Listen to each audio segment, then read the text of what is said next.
shit. That's what I'm talking about. Wait. Okay, now, from the beginning.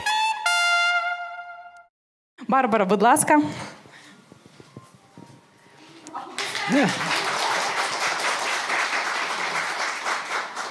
Thank you so very much. It's an honor for me to be here, and I must extend my thanks to Os Vitoria for bringing me here to Ukraine, and to DTEK for having me here today with you. So I should begin by saying that I am from Oakland University, and if you know anything about the United States, you might know that there's a town called Oakland in California. So you probably think I'm from California. Palm trees, nice and warm, everything great. But actually, this is me going to work at my usual day job in February. I live in Michigan, which is kind of near Detroit, and it's very cold there in the winter. So I teach a course called Learning How to Learn, and my co-instructor in this course is a fellow named Terry Sinowski. And Terry is the Francis Crick Professor at the Salk Institute, which is in San Diego, in California. And so this is Terry going to work at his usual day job. So you can see it's really quite different backgrounds, and that's one of the great things about online learning, is that not only can students get together from very different parts of the world, but professors can come together with very different backgrounds. Now, to my shock, I was invited to speak at Harvard. Imagine if you were invited to speak at Harvard. Would you be nervous? Well, I was really nervous. And so I went to Harvard, I walked into the room, and I was even more nervous because the room was filled, standing room only, all around the edges. And I thought, why are there so many people here? It turns out that Terry's and my one little course, made for almost nothing, mostly in the basement of my home, had on the order of the same number of students as all of the dozens of massive open online courses that Harvard had made, put together, made with millions of dollars and hundreds of people. So I think what this tells you is that people are starved for fresh, innovative, well-grounded in science information about how to learn effectively. So I should probably step back at this point and give you a little bit of a sense of how I grew up. I grew up in the United States, and we moved all over. So by the time I was about 15 years old, I'd lived in 10 different places. Now, this isn't that bad unless and until it comes to mathematics. Mathematics is very sequential, and if you fall off anywhere along the way, it can be very difficult to get back on. So when I was moving from Lubbock, Texas, to Massachusetts, when I was about 7 years old, they were suddenly way far ahead of me in the multiplication tables. Well, I never saw any use for mathematics anyway. I didn't really like it, so I just gave up on it, and I flunked my way through elementary, middle, and high school math and science, which is kind of ironic since I am standing here in front of you today as a professor of engineering. And I am the real deal. I publish in top journals. I'm also a fellow of several prominent engineering organizations. But one day, one of my students asked me, "How did you do it? How did you change your brain?" And I thought, how did I do this? Because I was just this little kid, and I love this picture of me because it is the last cute picture of me. But I loved animals, and I liked knitting and weaving and all those kinds of things.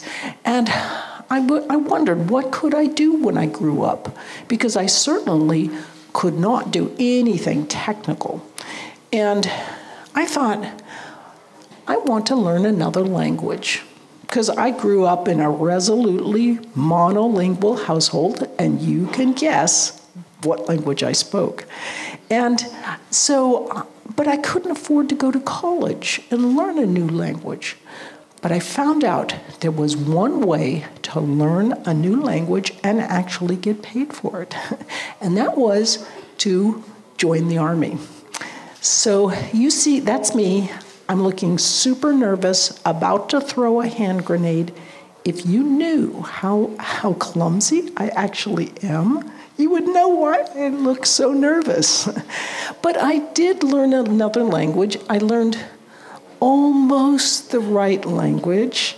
I learned Russian.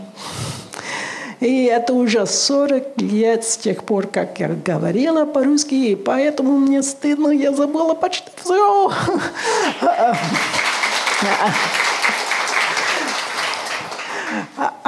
So I have to give my thanks to Ostap for the translator for helping me with Ukrainian, which sounds so beautiful to my ears. So, but I just loved having new adventures and seeing the world through new perspectives. So I also ended up at the South Pole Station in Antarctica, and that's where I met my husband. So I often say I had to go to the end of the earth to meet that man.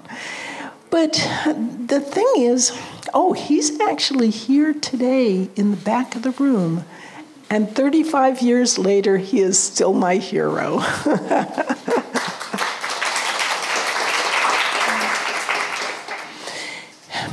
The problem was, back in those days, I was 26 years old. I was going to get out of the Army, and I had done everything people had told me to do. I had followed my passion. I had learned a skill, and at that time in the U.S., there was little demand for that skill. And in fact, by following only what I was interested in, I was actually ignoring what the world needed. So I decided to step back and look at the bigger picture of how I could develop my career. And I remembered I worked with all these West Point engineers when I was in the Army. And they'd have these books that looked like this. I mean, doesn't it look like a foreign language? And I thought, now wait a minute, aren't I supposed to be open to new perspectives and new adventures? Why don't I see if maybe I can change my brain and learn in math and science? So at 26, I went to the university, and I started with the lowest possible math course. It was remedial high school algebra. And I slowly began working my way upwards. It was not easy, but if I'd known then what I know today, I could have made it much easier on myself. So back when I decided to, back when I was a professor of engineering, and this student found out about my terrible past as a math flunky, and I decided to answer his question about how I did change my brain, that I would write a book. I like to write books, so I put together a manuscript, and I sent this manuscript. I discovered the names of top professors who were well known as very good teachers. I sent this manuscript to hundreds and hundreds of top professors who were well known as good teachers. They gave me excellent feedback. But a lot of the time, at the end of their emails, they'd say, by the way, I used this one little trick to help me with my teaching, but I don't usually like to tell the other professors what this trick is, because they make fun of me. what was that trick, and why did they make fun of them? The trick was simply the use of metaphor and analogy. And why would any professor make fun of these professors who use this trick? They'd say, there's a reason you're so popular as a professor. It's because you make things so easy for students. Isn't that what you're supposed to be doing as a good teacher? Helping to make the ideas easy for your students? These other professors would say things, you're dumbing things down. But actually, we know through a concept called neural reuse theory that you are just using circuits you've already built to more rapidly help a student build new circuits. So that little secret that professors used was kind of like this shared handshake. We use metaphors. And these good metaphors can be so helpful. But you might say, for example, let's say that I use the metaphor of water to describe how electrical current flows. You may think the flow of water is a really easy concept to understand, and it is now as an adult, but when you were a child, you played with water, you were fascinated by it, because it's difficult to understand how water flows. Once you figure it out, it seems simple. But let's say you use that concept to describe how electrical current flows. It turns out that you can actually teach someone about electrical current flow much more quickly by using the idea of water. Now, some people will say things like this. Oh, yes, but if you know anything about electrical current, it's not actually just a particle flowing along. It's a charged negative particle that's flowing the opposite direction of the way that it's generally denoted in the descriptions of electrical current. And besides that, at a quantum level, it all breaks down. The thing is, whenever a metaphor breaks down, you just throw that metaphor away. Get a new metaphor, and it will help you very much with your learning. So when I wrote the manuscript for the book that became A Mind for Numbers in English, I reached out to top neuroscientists, top cognitive psychologists. I myself have done a great deal of research, not only in engineering, but in engineering education. So what I'm going to present to you today is some of the best of what researchers have found about how you can learn effectively. Now, the brain, as we know, is enormously complicated. But fortunately, we can simplify its operation to two fundamentally different modes of operation. So the first mode, I'll call focused mode. And focus mode is just what it sounds like. I mean, you focus on something. So you're focusing maybe on me, or you're focusing on the screen. And you can just turn that focus on as soon as you're paying attention to something.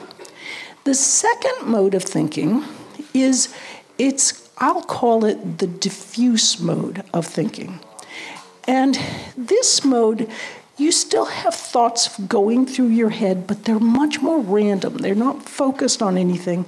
It's kind of like you're standing in the shower in the morning and you're not really thinking of anything in particular. Thoughts are just going through your head.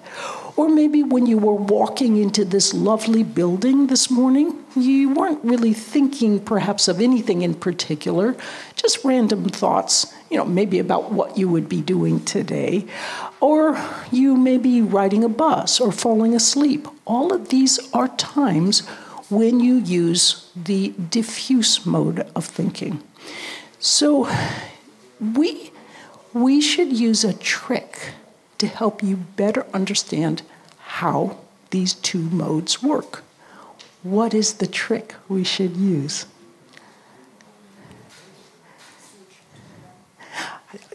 And how will we do that? What is the trick that those great professors use to teach ideas? Metaphors, yes. So we're going to use a metaphor to better help us understand these new ideas. And the metaphor we're going to use is a pinball machine. Now, if you're my age, you go, oh yeah, I know a pinball machine. And if you're younger than me, you go, what's a pinball machine? So I'll show you. So here's a typical pinball machine. Well, it's a little goofy. But to work it, I just pull back on this plunger. You can see I'm pulling back, and then a ball goes bouncing around on the rubber bumpers, and that's how you get points. So what we're going to do is we're going to take this pinball machine and we're going to put it right onto the human brain. Are you ready for it? Okay, great. Okay, so there we go. We have the pinball on the brain. And this is our metaphor for the focused mode of thinking. And you can tell it's focused mode because those little rubber bumpers are very close to one another. Now, what happens in focus mode is you often have these patterns that have been laid because you learned something already. So you can see there's like a little orange pattern there at the top. This represents, for example, it may represent that I've learned how to say a sentence in Spanish, or it may represent how to play a guitar chord. Or it may represent something like, how do I multiply a number? So let's say I give you 74 times 55, and I want you to multiply that. Some of you are probably right in your head right now, multiplying those numbers. Others of you are more like me, and I would take out a piece of paper and I would multiply those numbers. Either way I do it, my thoughts are moving right along. So it's right along those pathways that have already been laid because I learned multiplication before. So that's all fine. I can do straightforward problems involving something I already know pretty well. But what happens when I'm trying to learn something completely new?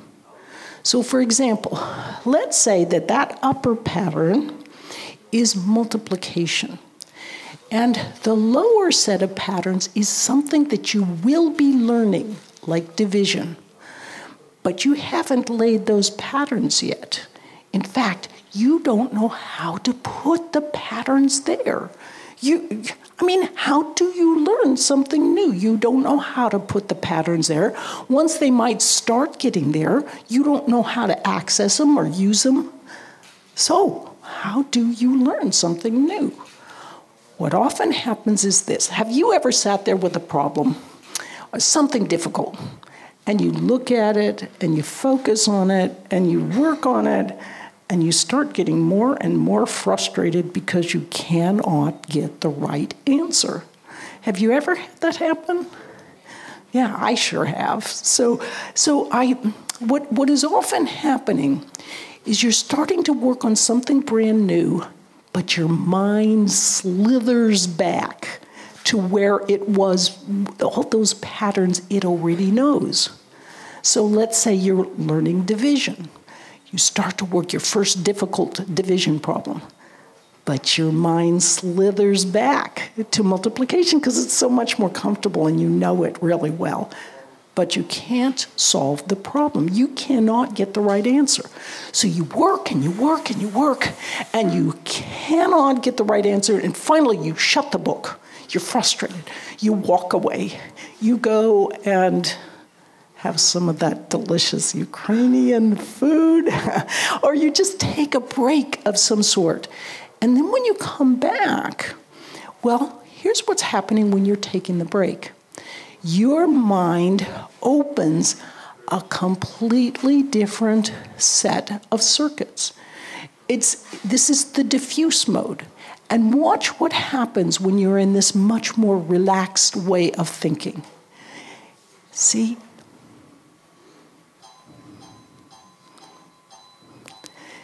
Your thoughts can range much more widely And that can help you get a new perspective on this difficult thing you're learning. More than that, your brain is consolidating. It's making sense and rearranging the connections so you can understand it better. Now, of these two modes, these are very well researched by science. So, for example, the focus mode is called by psychologists the task-positive networks. The diffuse mode are task-negative networks, or neuroscientists will call it the default mode network. So, as you're learning, your brain goes back and forth between these two different modes. You focus, take a break, your brain makes sense of it, then you go back and focus. You cannot be in both modes at the same time on the same topic unless you are taking certain forms of mushrooms, and I'm not advocating that with So let us try a little active exercise.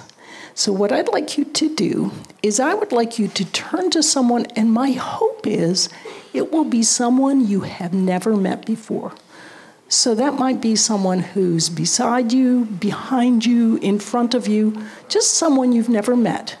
And introduce yourself, and then I'd like you to take 2 minutes and explain the difference between focused and diffuse modes. So you have 2 minutes. On your mark, get set, go.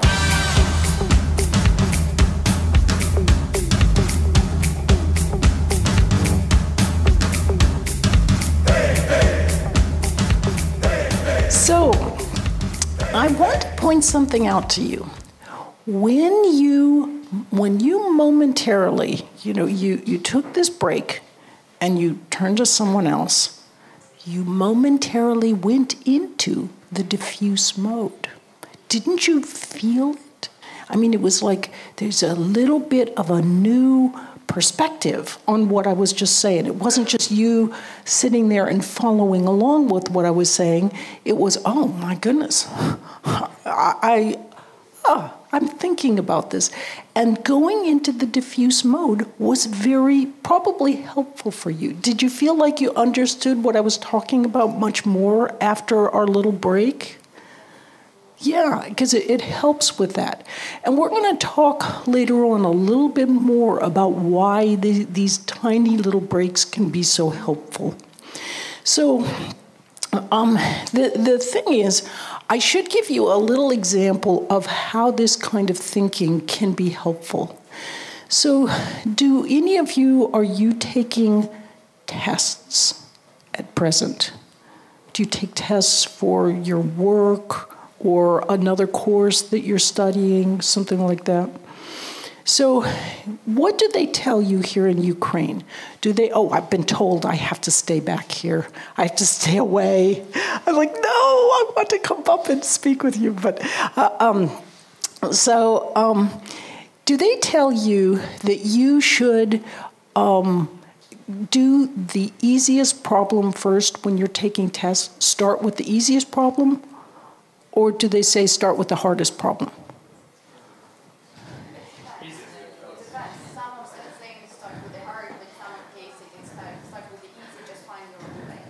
So there's I hear that some are saying start with the easiest, some say it depends. And let me give a little background. If you have not prepared for a test at all, start with the easiest problem because that's going to be very helpful for you. But if you have studied fairly well for the test, the best thing to do is to look over the whole test and then start with the hardest problem. But then, 2 minutes into it, when you feel yourself getting stuck, stop and go to an easy problem. Because what that can do is, if you're here, let's say you're focusing on a hard problem to start with, then you get stuck, so you change your focus to another easier problem. Because your mind is working on something easier, that default mode network, the diffuse mode in the background, can also start working away in the background on this harder problem. So while you're focused on the new easy problem, your background diffuse mode is working on the harder problem. So later in the test, when you return to the harder problem, you can actually make progress on it. This hard start technique is helpful in another way. Have you ever gotten stuck on a really hard problem and then you didn't have time to complete easier problems that you could have completed? It's because your mind isn't used to pulling itself off. This gives your mind practice with pulling off a difficult topic and then going and working on something else. Besides, if you just work through and do the easiest, then the harder, and at the very end of the test, you get to the hardest problem, that's when you have the least time and you are the most stressed. And that's when it's really difficult to work on that problem.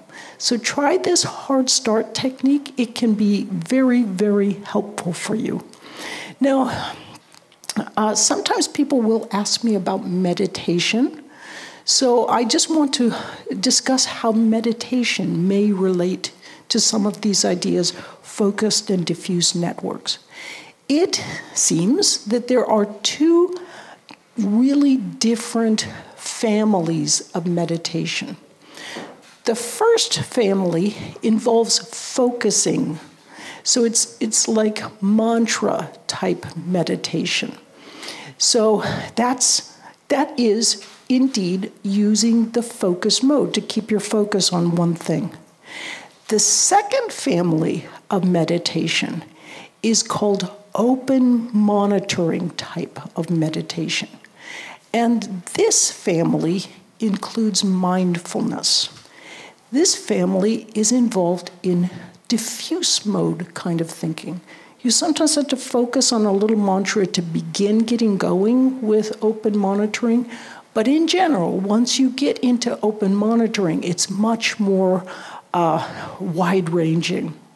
Now, you might think, so which mode or what type of meditation should I do if maybe I want to enhance my creativity? It turns out that there's not a simple answer to this. Because let's say you focus all the time on your work, and then you come home and you do focus mode meditation. There's some indication that focusing all the time suppresses the diffuse mode, and that is the mode that's involved in creativity. So you may want to explore something more like open monitoring, mindfulness meditation in that case.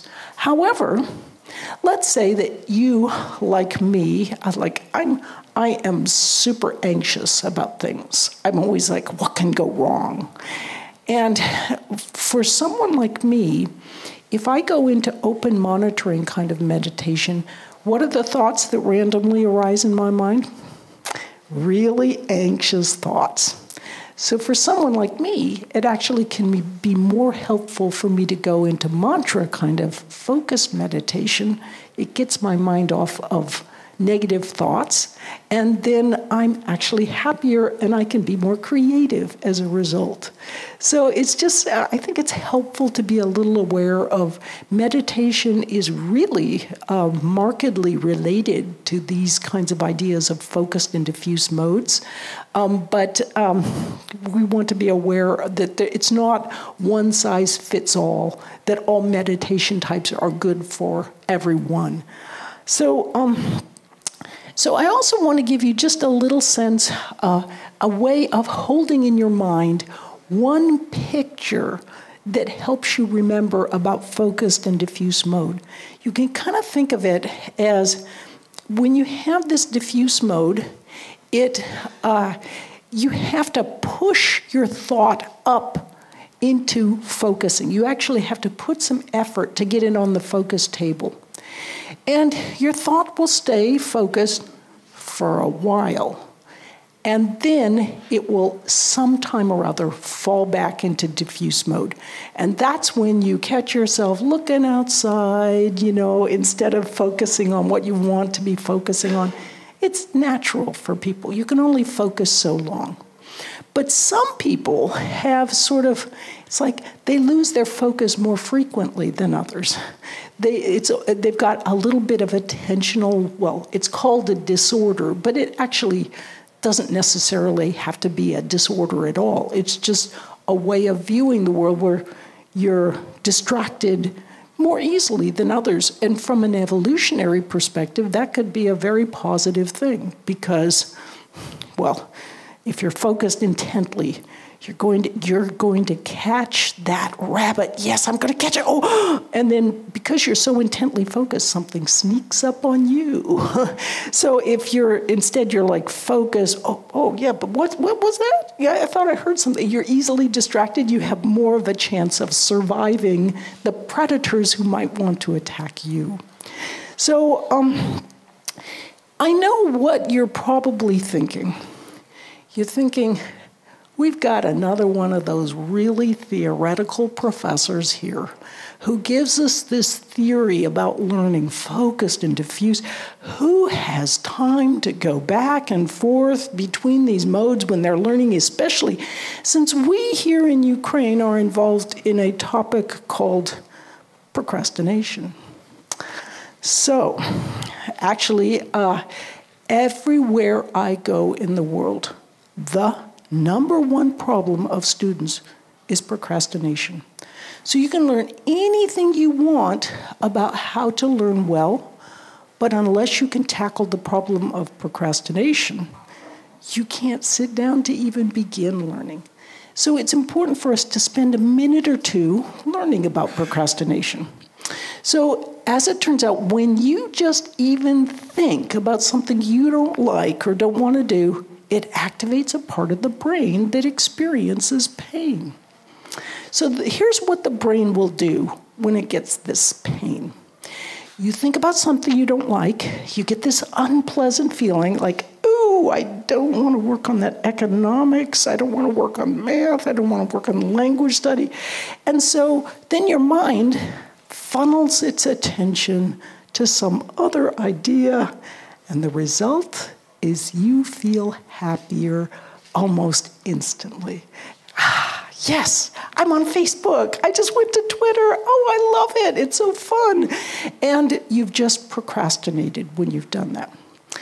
So, what's the best way to deal with procrastination? I'm an engineer now. We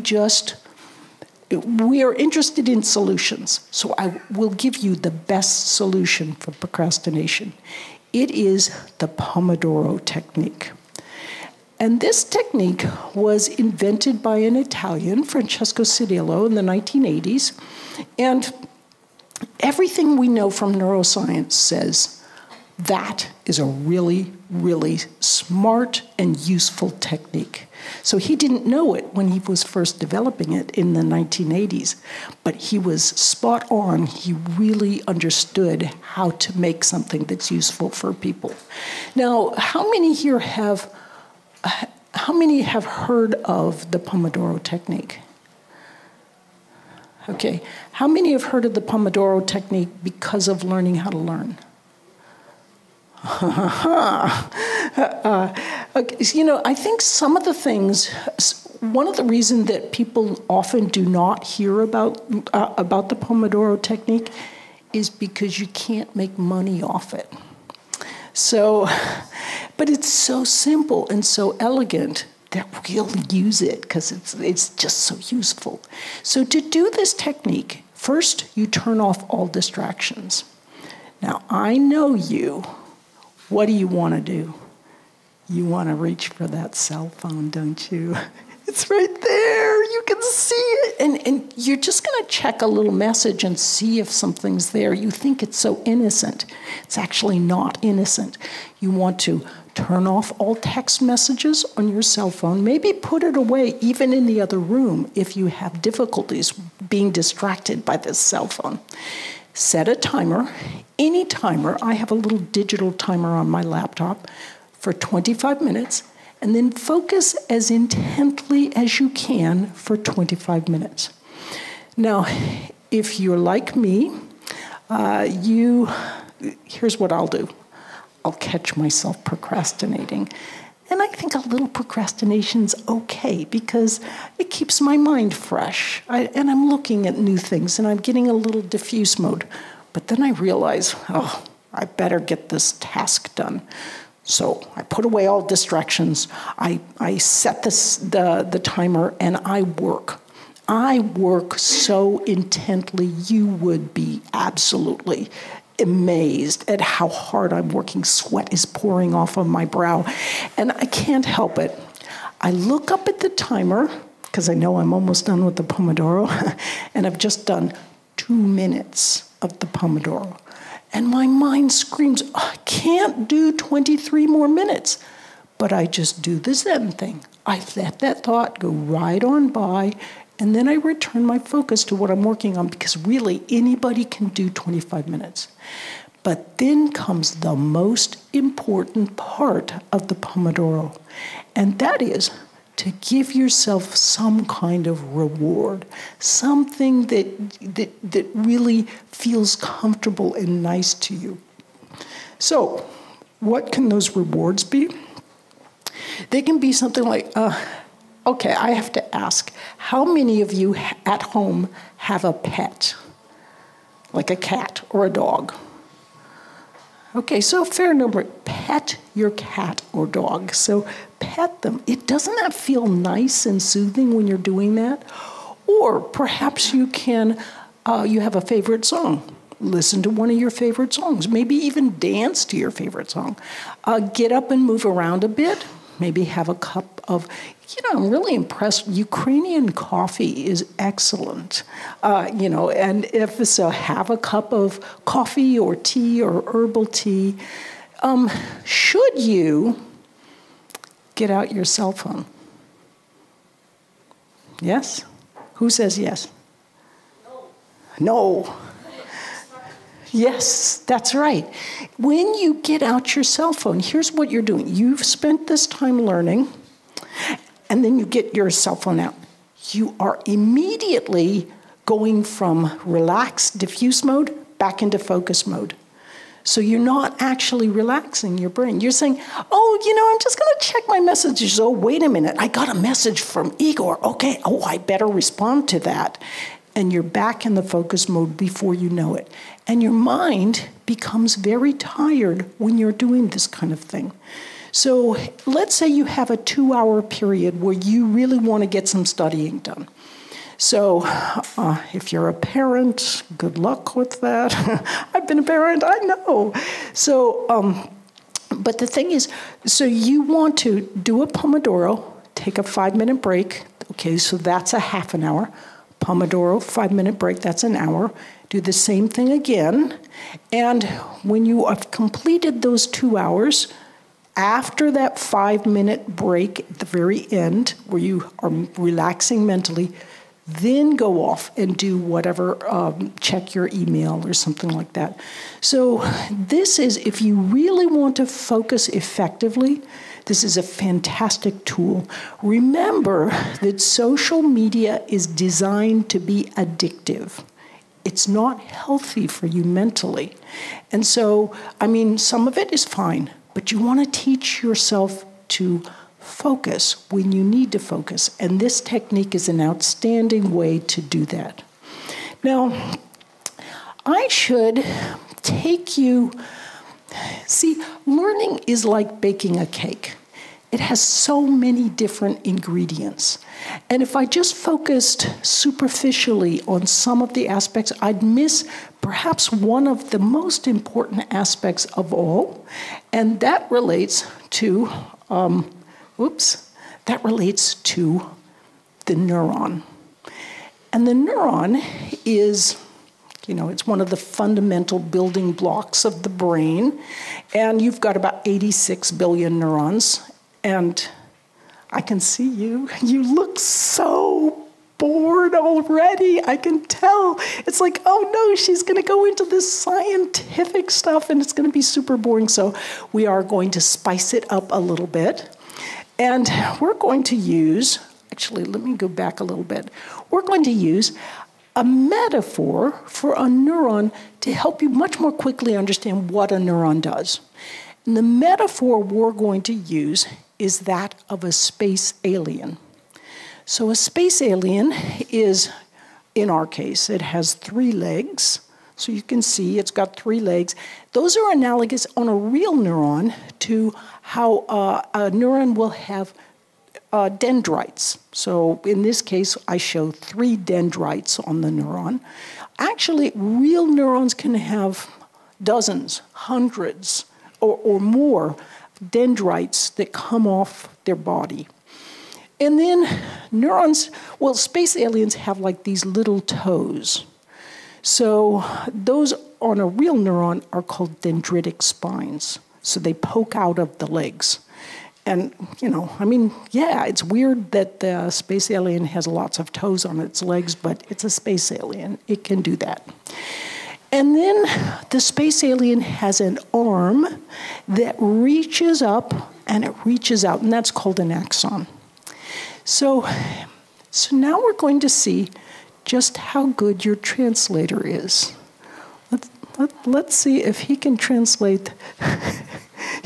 You're going to hate me by the end of this. Okay, he's like, bring it on. So, okay, can you translate the word foot fetish? So, foot fetish it sort of means that you have this thing about people's feet. You just love to touch people's feet. And in fact, neurons have a foot fetish about other neurons' toes. And here's what they love to do. So we've got our neurons, our space aliens, and they love to reach out with their arm and tickle the toe of an adjoining neuron. That's what they love to do. And actually, in real life, that's kind of what neurons do. They reach out, they're like, oh, yeah, oh, it feels so good, you know. And so here we go. This is more like real life. So we've got this neuron, and it is reaching out, and it is sending a signal. That's kind of how it tickles the toe. See these electrical signals? They're passing along. They're jumping that little gap called a synapse. And when you're learning something, well, I should say, I know that some of you have a good awareness of biology here, so to make you happy, I will acknowledge that there's a little bit more complexity. We've got an electrical signal, neurotransmitters, an electrical signal, and but we can just think of it as there's a signal that passes along, and that's how neurons communicate with each other. So when you're learning something, when you're learning anything, you are simply making a connection between sets of neurons in long-term memory. So here you go. In this, I'm showing 5 connected neurons in long-term memory. For example, let's imagine that I just learned the Spanish word for duck, pato. So we can imagine that word that I remember and pull from long-term memory is simply a connection, a set of connected neurons in long-term memory. And I mean, I'm showing only 5 neurons. It can actually be dozens, hundreds, even thousands of connected neurons. When you learn anything, so let's say you learn a dance step, or you learn how to take a derivative in mathematics, or you learn how to say a phrase in a foreign language, or how to play a musical instrument, how to do a chord, anything you learn that you really learn, you are just creating sets of links between neurons in long-term memory. So as you practice, those sets of links get stronger. They connect more closely and more strongly. And as you're learning something, You are taking like a weak set of networks, of connected neurons. That's when you first learn something, and as you practice with it, those neurons get stronger and richer, and they connect more neurons, so it really becomes a very good pattern. So what I want to ask you now, I have a question for you. I'm going to give you 4 different techniques to help you learn effectively. All of these techniques help at least a little bit to help you with learning, but one of these techniques helps you much more than any of the others. So I want you to, we're going to have a vote. Which one of the 4 I'm going to present is actually the best way to help you with your learning? So the first method is to reread the material. So you've read it the first time, you've got it, and then you reread it to try and really build that understanding even stronger. Or underlining or highlighting. Is that the better way to do things? You see a key idea, you underline it, that must be putting some information into your head. Another technique is called retrieval practice. So what retrieval practice is, it means pull the idea from your own mind. An example of this would be you're reading a textbook, you read the page, you look away and see if you can pull the key idea from your own mind. The final technique is something called concept mapping or mind mapping. And that's creating a visual that puts down all the key ideas and shows how they're linked together. So you've got 4 different options now, and I'm going to see which one you vote for. How many vote for the first option? So that's rereading. How many rereading? Okay, we've got a few. A fair number. Okay, how many vote for underlining or highlighting? Okay, a fair number. Okay, how many retrieval practice? Okay, and how many for concept mapping? Okay, so what is the answer? It is retrieval practice. And why would that be? Retrieval practice, you think when you're learning something that you're putting something into your brain, but actually it just puts in a little faint trace. And how you really learn it is you pull it out of your memory. You retrieve it, retrieve it, retrieve it. Every time you retrieve it, you are strengthening those sets of links in long-term memory. Now, think about the idea of, let's go back to our list. So think about, I'm rereading something.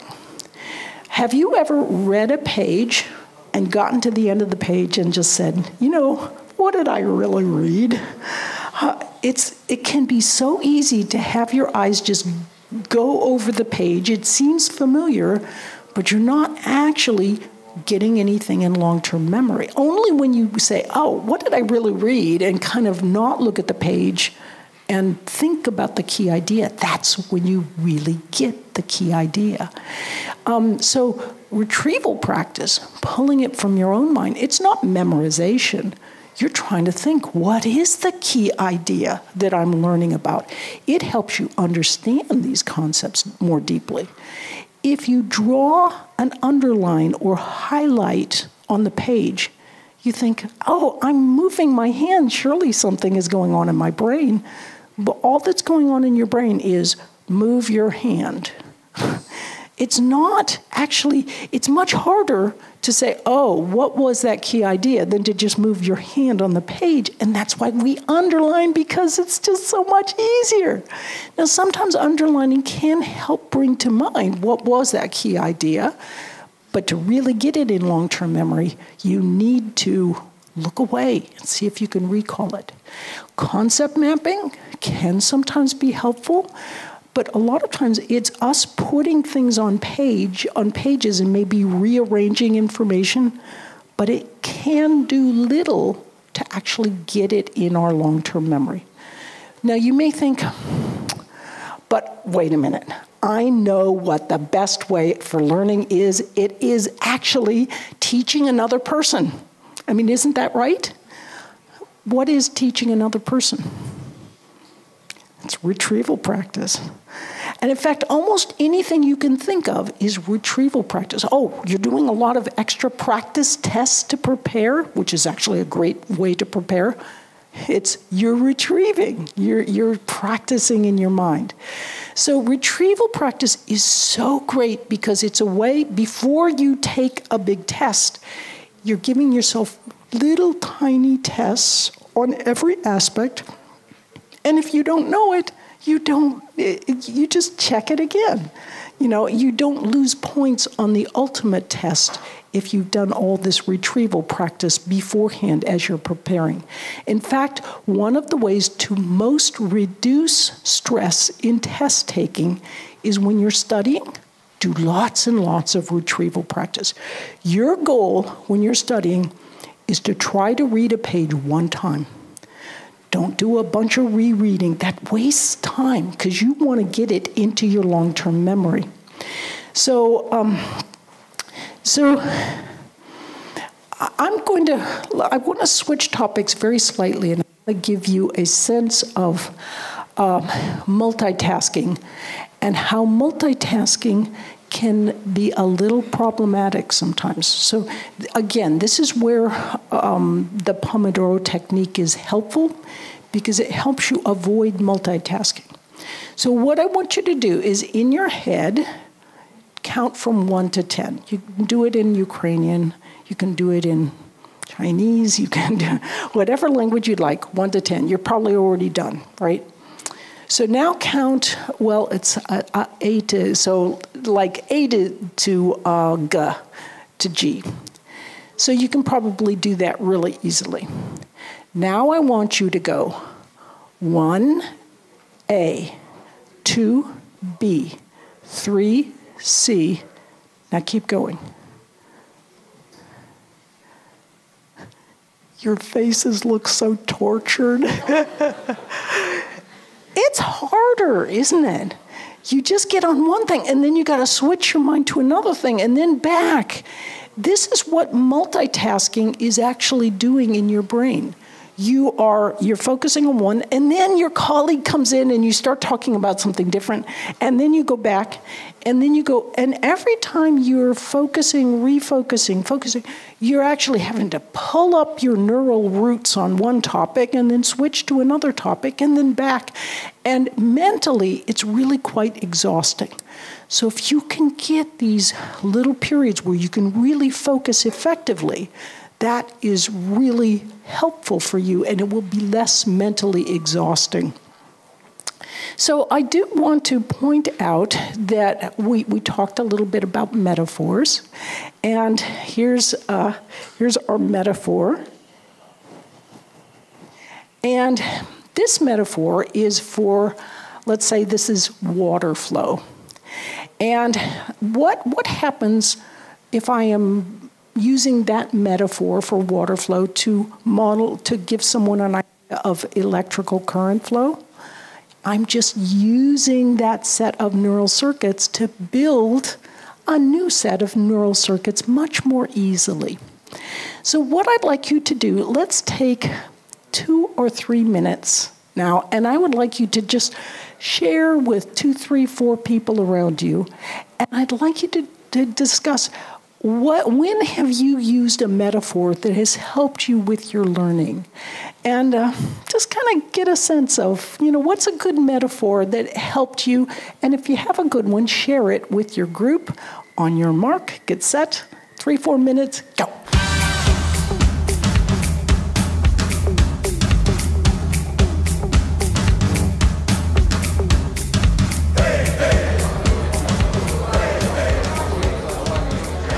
Okay, so do I have any brave soul who is willing to share their metaphor for learning?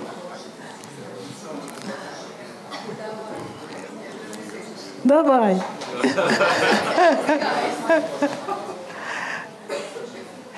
Is there someone who is willing to volunteer someone else? Okay, you've just been volunteered. Okay, you can speak it in Ukrainian, that's okay. Мой пример в том, что метафора хороша, когда нужно донести сложные вещи простым языком для детей, либо для других взрослых, когда они не владеют предметом, и нужно очень быстро что-то рассказать, подать, то метафора здесь отлично работает. А какая метафора? Мы не обсуждали конкретные метафоры, мы в целом поговорили о метафорах. Вот.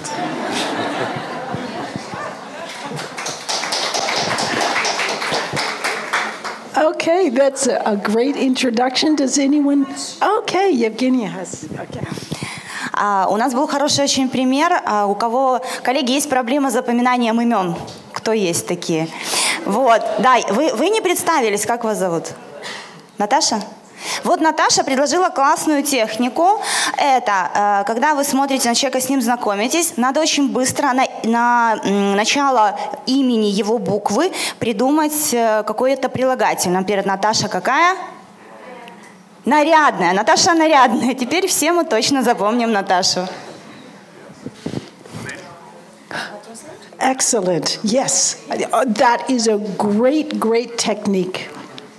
So, in fact, sometimes so when I was introduced to one of the translators, Ostap, he said, "Oh, you can remember my name.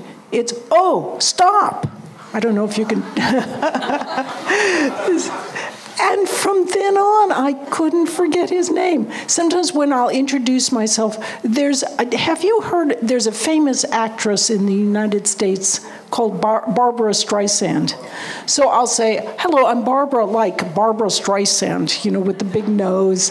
And even if my nose isn't that big, it's something memorable that sticks in people's minds. And so when you introduce yourself, if you have a way to say something like, oh, stop, or something like that to help people, because otherwise they may use funny ways to remember your name. For example, in English, there's a name called Wanda. So when I meet someone named Wanda, I imagine that the word wand in English is like Harry Potter has a wand. I imagine a wand going right through Wanda's head, and it helps me with that.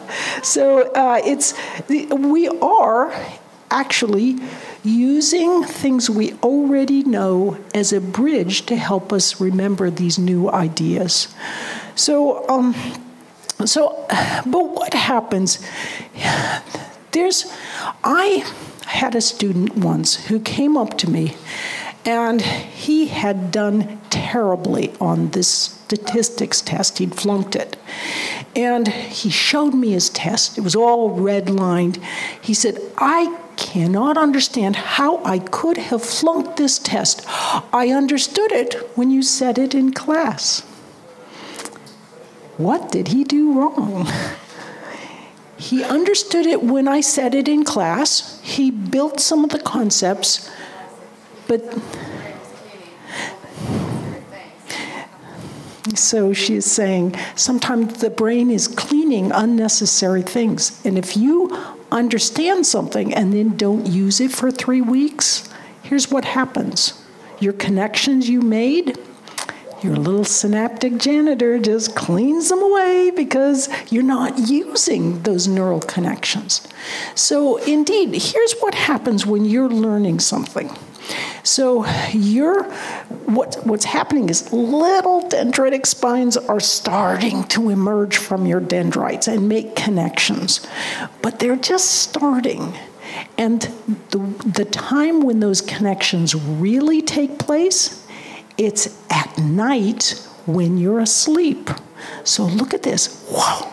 See, it's nighttime that you get those little spikes where your brain is practicing the ideas in your sleep, and that helps strengthen these connections. So let's say you cram all night, you get 2 hours of sleep.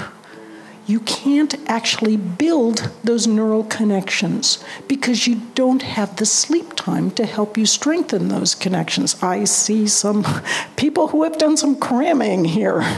So, but the thing that is even more important is sleep provides a different bath of neurochemicals that help fix those new dendritic spines into place.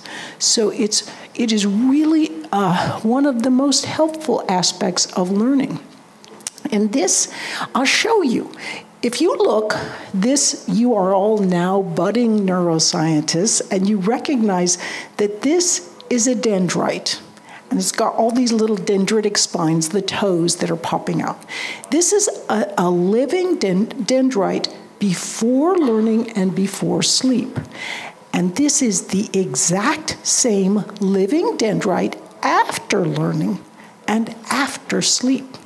And if you look here, wherever these blue triangles are, you can see a new dendritic spine has popped out. And the other connecting neurons are not shown here, but it's connecting with a new neuron. And this happened during sleep. Duolingo, the language learning app, did a massive study of hundreds of thousands of their users. What they found was that if you learn the material during the day, that's really good. But right before you go to sleep, take one last look at what you're learning. That signals the brain, oh yeah, these connections, those are the ones I want you to practice. And these right before they go to sleep learners are the most effective learners of new languages. Now, this is also why we want to sort of space out our learning. So if you're learning a language, say, or you're learning a new programming language, whatever you're learning, space it out over a number of days. So if you have 5 hours, you don't just do 5 hours on Saturday. You do 1 hour per day, each day for 5 days. Why? You learn, then you reinforce when you're sleeping. Learn, reinforce. Each day you're learning, you're reinforcing it through sleep, and it builds these really solid connections. If instead you just cram everything in 5 hours of one day, you only get one night of sleep. It's a weak set of connections. You don't use it, your little synaptic janitor sweeps those patterns away. So, since I love metaphors, I have to bring another metaphor out for you, and that relates to building a wall. If we build a wall, we lay a layer of bricks, mortar, bricks. Before we go too high, we let that mortar dry. So it takes time to build a good, solid structure of a wall. If we don't take time, if we do it all at once, that's how the structure looks. It's a very bad foundation for learning. And another sort of analogous idea is, this guy didn't sit there, he's one thin little guy the night before this big competition and say, I'm going to work out, I'm going to grab all these muscles and build them all up, cramming the night before this big competition. It's just not physically possible to do that. It takes time to build physical muscular structure. It takes time to build neural structure. You're making a physical new set of connections in your brain when you're learning, and it takes time to do that. So I should say, though, that this athlete had a bit of an advantage. We often think of exercise as something that has very little to do with learning. But one strange thing that scientists noticed over the years is that people who exercised, I mean, you don't need to be a world-class athlete, but people who exercise consistently seem to have better memories and they learned more easily.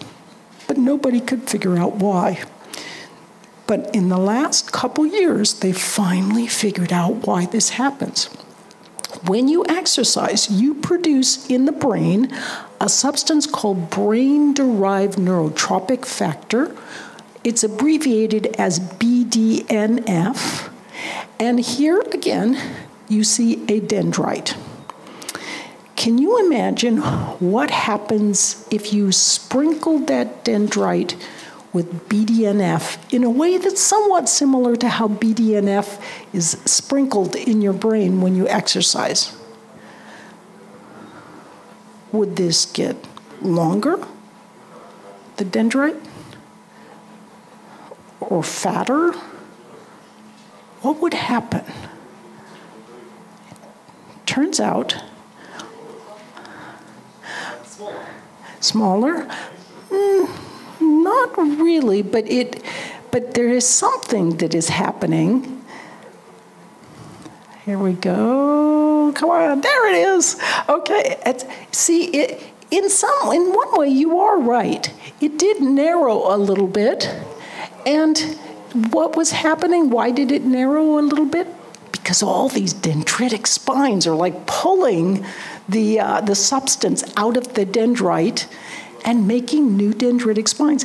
It's like it explodes with dendritic spines when you exercise. Your brain, when you exercise, is saying, oh my word, I am so healthy. I am just going to pop these dendritic spines out. Just teach me. Whatever you want to teach me. I'm there. I have connections. You can connect me into whatever you want. So it's this exercise is a really powerful technique to help your learning and memory. And so try to remember that because it's a valuable thing. So you were right. It does really somewhat narrow the dendritic or the dendrite, just because it's actually expanding with dendritic spines. So excellent observation. Now, sometimes people will ask me about how do you unlearn something? Unlearning is really tough. And what you're really doing, it's kind of the curse of knowledge. You've got all these connections. You have to get rid of the connections. So in essence, you want to not use those old connections and build new connections. And that's sometimes actually harder than just building fresh new connections. So I do want to talk about your mental octopus. And this relates to memory. Memory is very complicated, but for our purposes as learners, we can just simplify it to there's two basic types of memory. There is working memory, which is pretty close to the same as short-term memory. It's what you can hold temporarily in mind. So let's say I gave you the number 74753. How would you hold that in mind? What do they say? Повторение, мать учения. So you're repeating it to hold it in mind because things fall out of working memory really easily. Long-term memory, on the other hand, you can hold things there really well. You can hold your name, your address, your friends' addresses, maybe something you learned in school. So short-term or working memory is in your prefrontal cortex in the front of your brain. And we used to think it had like 7 arms on this octopus. You know, if you think of it as an octopus, it can hold 7 items or pieces of information. Now they think it's more like 4. They kind of made a mistake because we group things very easily to remember them. So you can imagine our octopus has 4 arms on our working memory. And then where is long-term memory? Long-term memory is all over your neocortex. So it's kind of all over your brain. But you can think of it as a set of lockers, and within those lockers are stored sets of links. So how do you put those links there? When you are learning something, your working memory is working really hard to create those sets of links. But once those sets of links are created, you can put them, they're stored in long-term memory, and then whenever you need them, like you need to think about some activity, they can help you much more easily think about that task. It's almost like this little computer subroutine that can help you to more easily process the ideas. So, this brings me to our younger daughter, Rachel. We were sitting around the dinner table one night. You might ask me, how did you make a massive open online course so much more cheaply than they could make it at Harvard? Well, part of it was whenever I needed a small part from an actress, I would just ask one of our daughters because they work so cheap. They work for food. So here's our younger daughter, Rachel. She is modeling for us what she felt like not long before when she was learning to back up a car. Now watch her little face as she's learning to back up the car. So here she is. Which mirror does she look in? The front mirror, the back mirror, no, the side mirror, wait, no, and then off she goes into the ditch. So what was going on when Rachel was learning to back up the car? Her little working memory was working super hard to try to figure out how you back up the car because it is really a complicated procedure. Her working memory was full. She had heavy cognitive load in her thinking. And she didn't have any other arms available on her little attentional octopus to learn anything else or to think about anything else. But once Rachel learned how to back up the car, all she had to do was just think, oh, you know what? I want to back up the car. She pulls that set of links into working memory. She's got a light cognitive load, and she has extra arms on her attentional octopus that can help her to, she can think about, is my seatbelt fastened? What's that song on the radio?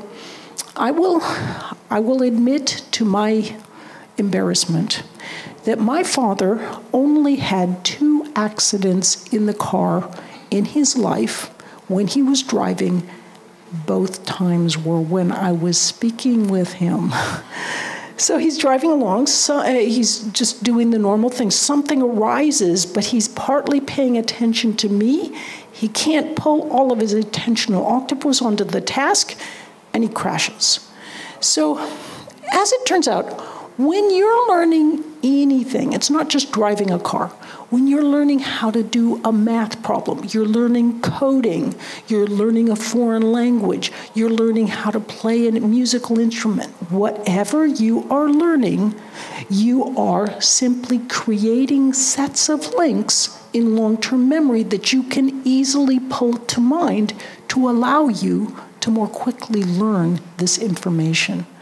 So let's say you sit down to a big test, sometimes students will come up and say, I know I flunked this test, but I actually knew the material better than my test score shows. I just have test anxiety. Well, sometimes that's true, but sometimes it's because students have not created sets of links in long-term memory they can pull together. So for example, this is a student who studies well. This is their working memory. It hops up to the new test, and it says, oh yeah, this is a test. And they want me to, take this idea, connect it with this other idea, maybe a third idea, but I know all these concepts well, and so my working memory is not overwhelmed. I can just reach in and do some of the processing offline in these sets of links. If you haven't done these preparatory studies, what happens is this. Your working memory sits down, and then it says, wait a minute, I am overwhelmed. I don't have anything in my long-term memory to reach out to and grab. And so then you can do very poorly on tests. So experts of all kinds, their one common factor is that they have lots and lots of sets of neural links that they have developed by virtue of the fact that they've studied. Now, I want to bring you to something. You know, everything we've talked about so far relates to learning whether you're a little kid or you're 80 years old. But let's talk about something that's really geared for us as older adults, you know, older generally than 20 years old, say. So this is what often happens as we grow older is that we lose some of the communication waves, those connecting theta waves between different parts of the brain that help us hold ideas in mind can weaken. And this is why it can be a little harder, this is part of the reason why it can be a little harder to learn and to keep our focus when we grow older. So you might ask, is there anything we can do to help with this and help, you know, improve our ability to focus back to how it was when we were younger? There is. And the thing, what research is showing is that it is to use action-style video games. So we tend to think, oh no, our children shouldn't be playing video games, but some of these can actually really help build focus and attention. Now, I'm gonna show you 3 brains. And these 3 brains are, so wherever you see really, like this one it's mostly blue and green, so it's not very strong mental activity going on. This brain has a little stronger activity because we've got more yellow. And then the strongest of all is this orange or red activity. So you can see there's 3 different brains. And what I want you to do is I want you to guess which brain is the 20-year-old, which brain is the 60-year-old, and which brain is the 60-year-old who has had cognitive training enhancement with video games. So, do you have it in mind?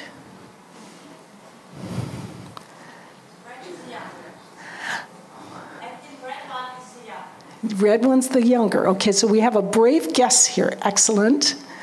This is what I would have guessed too. But isn't it a shocker? I mean, to me, it's really a surprise. You can actually enhance cognition using some of these video games beyond what it was when you were in your 20s.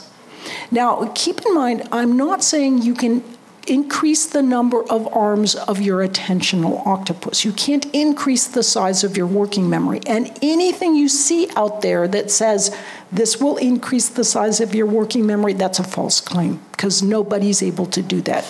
The only thing you can do is in a specific area, if you build lots of sets of links, it's almost like you can increase the size of your working memory. So this is very real. I will point you towards one website. I get no money from this website, unfortunately, but there's a lot of really bad stuff out there. But this one, Brain HQ, is made by a neuroscientist named Mike Merzenich, who won the Kavli Award, which is one of the best of the awards, or it's the top award, it's the Nobel Prize for neuroscientists. He's a very legitimate, good scientist, and if you go on their website, it'll say, click here to look at the research, and there's actually really good research in very good journals. A lot of times you'll go to these kind of websites and they'll say, click here to look at the research, and then it'll say, research coming. There's nothing there. So I'll just give you a little sense of the kinds of things that they have for their games. So you're going to see 3 circles pop up on the screen. Follow those 3 circles no matter what else happens.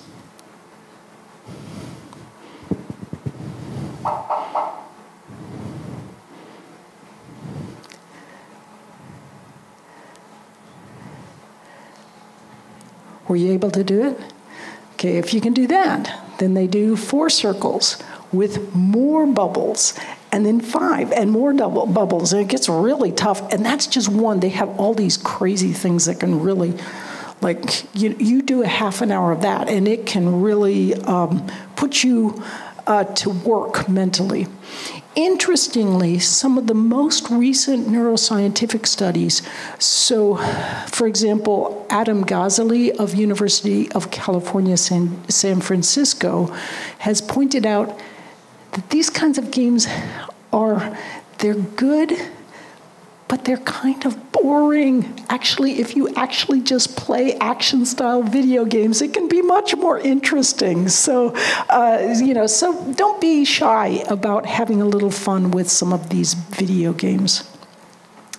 Now, sometimes we think that some of our most helpful or very helpful traits are really bad things. And what do I mean by that?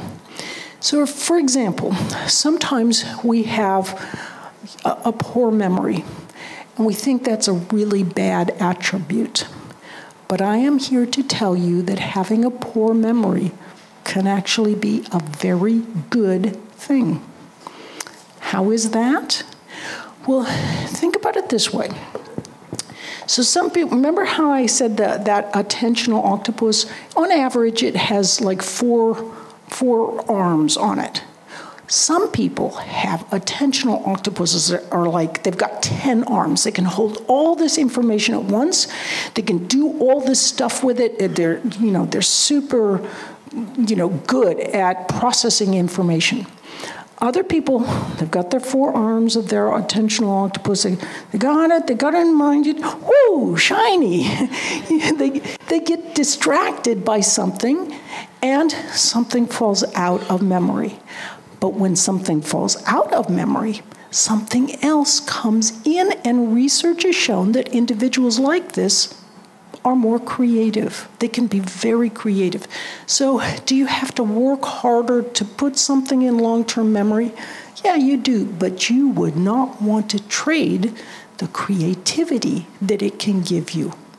Now, another thing that people sometimes think is really bad is they'll say, I'm such a slow learner. It's so bad. I want to be like those other faster learners. And sometimes, indeed, in my class, I might ask a very difficult question about Maxwell's equations, and there'll be some student in the very front of the class, got their hand up, they've already got an answer before the words are barely out of my mouth. And you can almost see the rest of the class melting, because they're never going to be a fast thinker or learner like that person in the front row. So it is true that some students and some learners have race car brains. They can learn really, really quickly. And they can get to the finish line, the learning, much faster. Other people are more like hikers. They can get to the finish line, but it's a lot slower. But think about the difference between those two experiences. The race car, everything goes by in a blur. The hiker, they can reach out, they can touch the leaves, they can see the little forest trails, smell the pine in the air. Completely different experience, and in some ways, far richer and deeper. Now, my hero in science is a man named Santiago Ramon y Cajal. Cajal was a terrible student. He had a bad working memory. It was hard for him to grab ideas and put them in long-term memory. He really struggled with learning. Not only did he struggle with learning, he was just a really bad student. He got kicked out of several schools for creating problems. At age 20, he was going nowhere really fast. And he ended up winning the Nobel Prize and becoming known as the father of modern neuroscience. So Cajal was asked, what was special about you that made this happen? And he said, the first thing was, he said, I was persistent. So he would practice and build those sets of links in long-term memory. But the second thing he said, I think was even more interesting. He said, I was flexible. When the data told me I was wrong, I could change my mind. He said, I'm no genius, and he was not a genius. But he said, I have worked with many geniuses. And the problem with geniuses is this. They grow up, they're super smart, they're really fast, and they get everything right. And they grow up sort of being used to being right, and they don't grow up getting used to making mistakes and changing things because they've made a mistake. But then they get into the adult world, and things are much more complex. They can tend to, make decisions really fast. So they're used to making fast decisions, so they can tend to jump to conclusions, and when they're wrong, they can't change their mind. Instead, they use their intellect to justify why they must have been right after all. So if you, like Santiago Ramon y Cajal, are no genius, rejoice, because you can sometimes do things even geniuses cannot. So with that, I thank you so very much for your attention here today.